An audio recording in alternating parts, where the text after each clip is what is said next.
Hi everyone, I'm Lori Michael, Lori Michael Fitness, specializing in senior fitness in the home.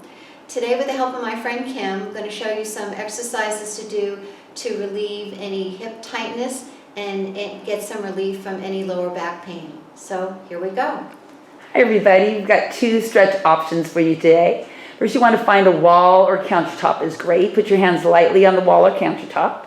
And then we're going to take Lori's right leg straight back. Her feet are parallel, her thighs are parallel.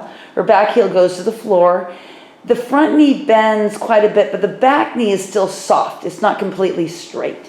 To get the stretch in front of the thigh and hip, Lori's going to squeeze her glutes and tuck her pelvis under like a dog that's in trouble. What we're trying to do is get a stretch in front of the hip, but at the same time, get a little lengthening in the low back. Here's an option for you to increase that stretch. Take the same arm up, so if your right leg is back, your right arm goes up. You're going to tilt slightly to the opposite side, in this case to the left, with a slight rotation in the torso. That's going to make the stretch in front of the hip a little bit more pronounced. And you can come back around 20 to 30 seconds to hold that stretch is great, working up to 45 seconds to a minute. Do both sides 2 or 3 times each. Okay, so here's our other option, lying down. You're going to lie on your side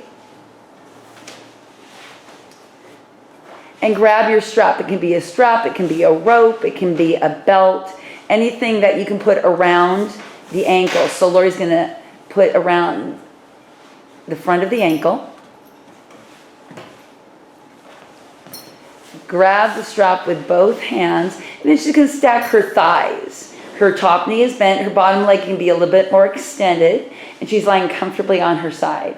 You're going to pick up your bottom leg just 2 or 3 inches, not much, and pull the knee back 2 or 3 inches, holding there. You're going to squeeze your glutes. Feel like you're tucking your pelvis under. Again, I like to use the example of a dog that's in trouble, tucking your tail. And you're going to feel that nice pull in the front of your hip, relieving tightness in the low back. Notice she's not overly extending that hip back. So you have a couple of options, and I hope it helps. Please leave a comment here and look for our next video, because we're going to continue to help you with stretches for any pain that you might have anywhere in your body. Okay, see ya.